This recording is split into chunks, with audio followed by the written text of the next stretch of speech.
We got some breaking news about Donald Trump's phony $1.8 billion anti-weaponization fund, which he's created using a bad faith lawsuit that a federal judge challenged as being in bad faith and not a legitimate lawsuit, to then use his captured Department of Justice that he controls, his captured Treasury Department that he controls, his captured Internal Revenue Service that he controls, his captured private lawyers that he controls, to enter into a phony settlement to create a fund under his control away from congressional oversight.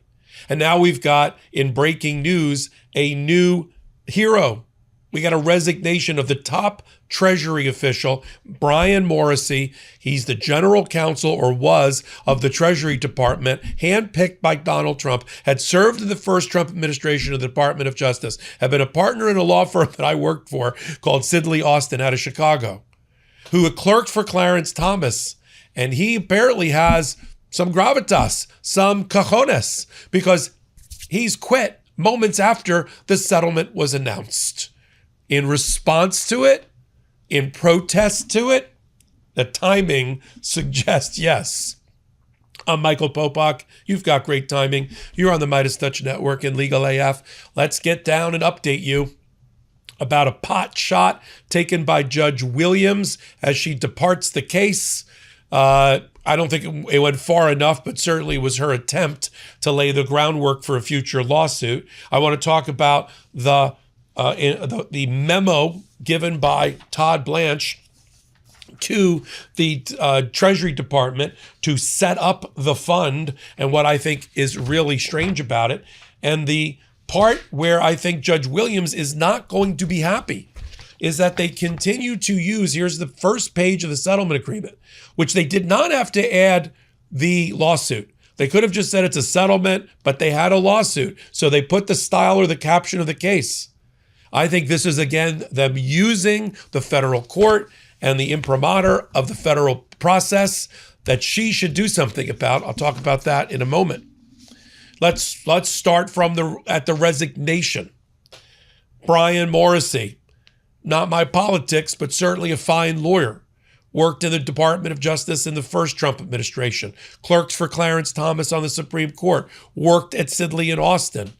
Was handpicked by Donald Trump to be the head of the Treasury Department's legal department, right? One that would sign off on this. And we know from other reporting that there was a lot of hand-wringing and a lot of head in hands about Donald Trump corrupting his DOJ, IRS, and Treasury Department to settle with him.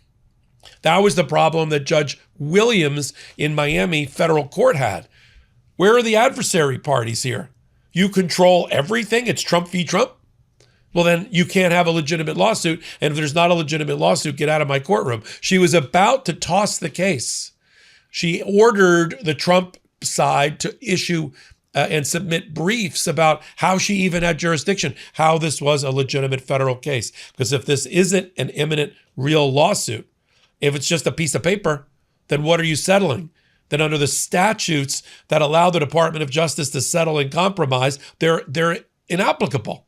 That was her argument. But wouldn't you know it, just before they had to file the brief with her, and she had already gotten guidance from 3 outside lawyers that she asked for, they settle the case and file a notice of voluntary dismissal with prejudice in her courtroom. They don't attach the settlement agreement. They just say, we're out, Judge. You know, there's been no answer filed and we don't need your permission and we're going to dismiss, which is true under Rule 41 with one caveat. There were a lot of protests internally against the settlement because it didn't pass the straight face test nor the legal test, including being, I'm sure, they considered that it violates the domestic or presidential emoluments clause. An emolument in the Constitution, based on the time, is anything of value, right?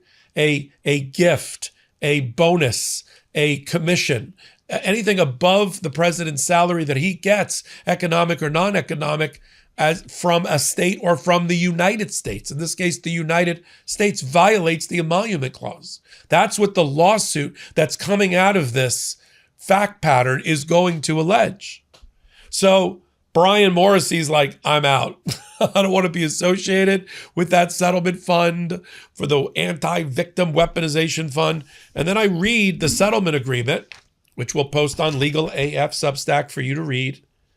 And it talks about, in the recitals, again, not telling the truth about the lawsuit that was filed in front of Judge Williams.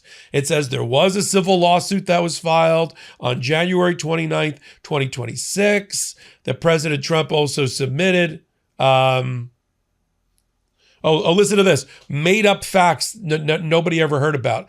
Recital Section 2, Paragraph A. Counsel for plaintiffs, that's Trump's private counsel, have indicated that but for this settlement, they would intend to amend their complaint, including in order to likely add a putative class claim. How are you going to add a putative class claim to a suit that the judge is about to dismiss? Right? And they don't mention that the judge, by her orders, was about to dismiss this lawsuit. There's nothing to amend when your suit is filed in bad faith. Judge Williams and the federal court getting used again as a pawn. If a genie gave me wishes, I would use at least one of them to wish for my cat Chanel to live forever. But since genies don't exist, as far as I know, I feed my cat Smalls. Smalls is fresh, human-grade cat food that does so much more than just feed your cat. It helps them live a full, healthy life. Most cat food out there is made with meat byproducts, cheap fillers, and artificial ingredients. Basically, stuff that isn't great for your cat. Big Pet Food does this because it's cheaper to make. But what they save on cost, your cat pays for with their health. Smalls is different. Their fresh recipes are made with at least 80% animal protein, and they are gently cooked to retain all their nutrients and flavor. They never add fillers or artificial ingredients, and their food is so healthy that 88% of cat parents say that after feeding Smalls, their cats have better digestion, a softer and shinier coat, and more energy to play, because it's actually good for cats. Your cat's health and longevity starts with what they eat. Try Smalls and get 60% off your cat's first order, plus free shipping and free treats for life when you go to smalls.com/legalaf. Listen to this one last time. That's 60% off your first order, plus free shipping and free treats for life when you head to smalls.com/legalaf.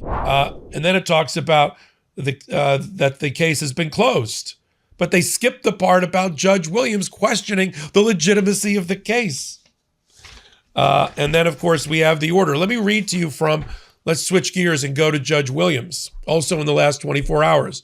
In her order closing the case, here's the pot shot she takes. Now, I agree that she had no choice but to dismiss the case and close the case under Rule 41 of the Federal Rules of Civil Procedure, just because of the tactics used by Trump gives him the right to dismiss. She still has inherent authority over the administration of justice in her courtroom. And if I were her, especially now having seen the settlement agreement, I would do an order to show cause. I would have done it before she issued her order. Maybe she amends her order and says, I've now seen the settlement agreement. I see you're using my case. I see you reference my case and the attempt to amend my case when you knew or should have known that I'm about to dismiss the case. I want all the lawyers in here. I want fact-finding, and go into a fact-finding order to show cause about whether sanctions should be issued. But here's her parting shot, which I think will help the plaintiffs against this settlement in a future federal lawsuit. I'm sure that will be filed this week. Because the notice does not reference any settlement or include a stipulation of settlement, says Judge Williams on the bottom of page 2, there is no settlement of record. Additionally, defendants of federal agencies represented by the Department of Justice, which has an independent obligation to uphold the public's strong interest in knowing about the conduct of its government and expenditures of its resources and the fair administration of justice, neither submitted any settlement documents nor filed any documents ensuring that a settlement was appropriate where there was an outstanding question as to whether an actual case or controversy existed. That's the ticket. That's the little bit of a stab there by the judge. That will be picked up, I'm sure, along with the outline of the framework of the lawsuit that was created by 93 members of Congress who yesterday filed an amicus brief request and their brief arguing violation of the emoluments clause, violation of all the statutes related to DOJ's ability to settle cases. That, Judge Williams' comment, ends up baked into a future lawsuit, I assure you. But I really wanted to focus on, not so much the direction. And we have, of course, the memo that's now come out from Todd Blanche, and the IRS chief financial officer and lawyers for Donald Trump, including one that operates out of a Mailbox USA in Boca Raton, Florida. Right. But I wanted to focus on Brian Morrissey, because there needs to be more Brian Morrisseys, and they got to do something before settlements come out, like become whistleblowers. So that's why the courage here is not as great as somebody like Erez Ruveni, who left the Department of Justice after they abused and continued to abuse Kilmer Abrego Garcia. And he came out with a 30-page whistleblower statement. We need that before, not after. But I appreciate Brian Morrissey's pangs of guilt, twinges of guilt that led him to depart the Trump administration, which is lawless and rogue. I'll continue to follow it here for MeidasTouch and Legal AF. Come over to Legal AF YouTube channel, will you? Hit the subscribe button. You might think you're subscribed, but you're not. Hit that button. Help us continue to grow our pro-democracy channel over there. 12 new videos every day at the intersection of law and politics.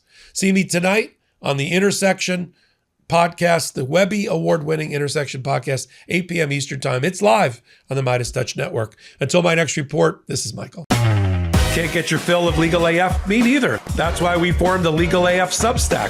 Every time we mention something in a hot take, whether it's a court filing or a oral argument, come over to the Substack. You'll find the court filing and the oral argument there, including a daily roundup that I do called, wait for it, Morning AF. What else? All the other contributors from Legal AF are there as well. We got some new reporting. We got interviews. We got ad-free versions of the podcast and hot takes. Where? Legal AF on Substack. Come over now to free subscribe.